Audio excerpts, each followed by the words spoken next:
Yeah, I think she's really good in math. Okay guys, let's discuss about the plan because, hey, I arrived to the airport. Hey everyone, it's Hadar. Today we're going to talk about common preposition mistakes, common phrases that are usually or often said with the wrong preposition. So today we're going to talk about those common phrases and common mistakes and what is the right preposition to use. Now, before we go into the lesson and the examples, I want to talk about why prepositions are so confusing to begin with. Every language has a different set of prepositions, and when we speak, we usually think first of content words like the nouns, verbs, adjectives, and adverbs, everything that carries the content, and we don't think of all the connecting words in between. So when we don't think about it and we're not used to it, we tend to just translate the preposition that we use in our first language, and therefore we might use the incorrect preposition in English, even though it makes total sense if you were to translate it to your first language. And the second reason is that sometimes prepositions don't make sense. Like you might use for instead of, and logically it may not make sense to you, but when you just look at the language, this is how it is. This is the common usage of this word or this preposition, and then you just need to learn it as is.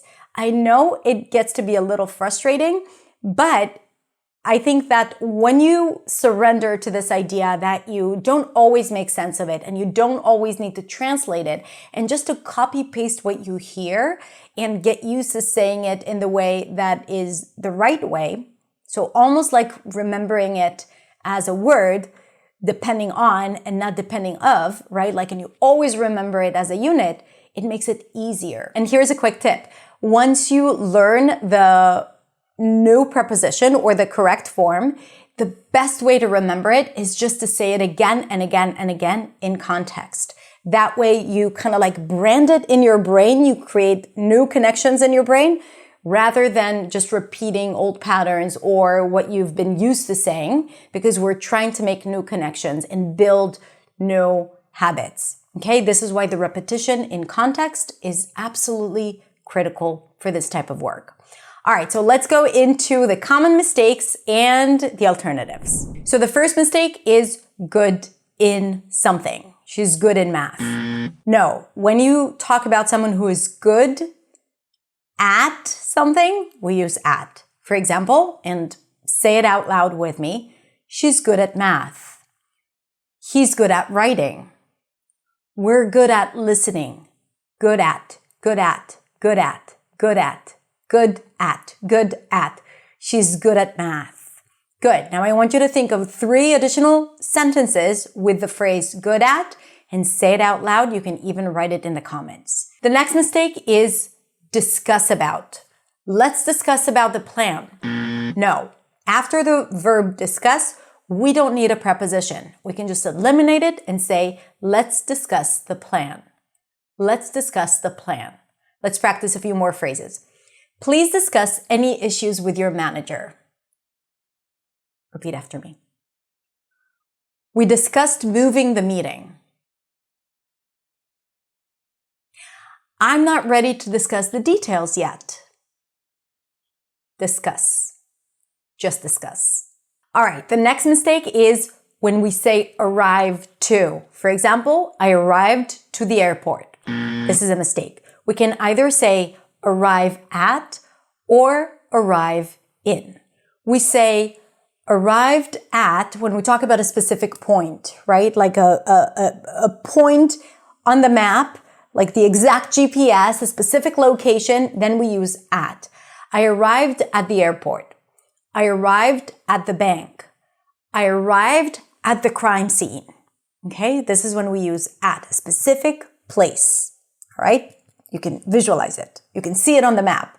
Arrived at. When we arrive in a city, a country, or a big area, we say arrive in. For example, I arrived in London. I arrived in Brazil. I arrived in Bangladesh. Arrived in, arrived in. Now think of 3 sentences with the phrase arrived in. Next one, he's afraid from spiders. Okay, not afraid from, afraid of. Afraid of, afraid of, afraid of. What are you afraid of? She's afraid of spiders. He's afraid of heights. I'm afraid of losing my passport. Afraid of, afraid of, afraid of. Now you, 3 sentences with the phrase afraid of. Say it out loud and write it in the comments. The next one, I'm responsible of the monthly report. Responsible for. I'm responsible for something. She's responsible for leading the team. Responsible for, responsible for. She's responsible for leading the team. They were responsible for delivering the training. They were responsible for delivering the training. Responsible for, responsible for. We weren't responsible for the delay. It wasn't our fault. We weren't responsible for the delay. Responsible for, responsible for, responsible for. Good. Now I want you to come up with 3 more sentences with the phrase responsible for. The next one is reason of versus reason for. A last-minute change was the reason for the delay. Reason for, reason for, reason for. A last-minute change was the reason for the delay. Helping people is the reason for why I do what I do. Helping people is the reason for why I do what I do.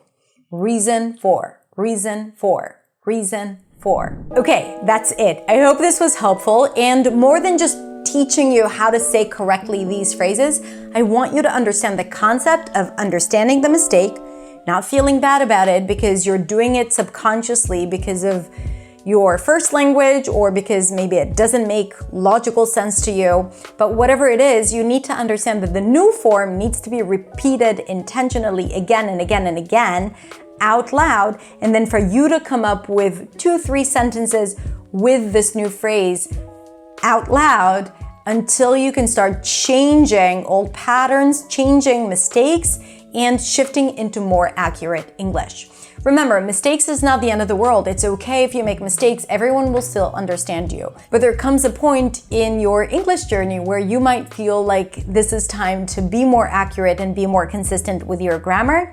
And this is a good method to use to help yourself speak more accurately, clearly, and confidently. Thank you so much for joining me. Have a beautiful, beautiful rest of the day. If you want more resources on how you can speak more clearly and confidently, check out all the links in the description below or the show notes if you're listening to the podcast.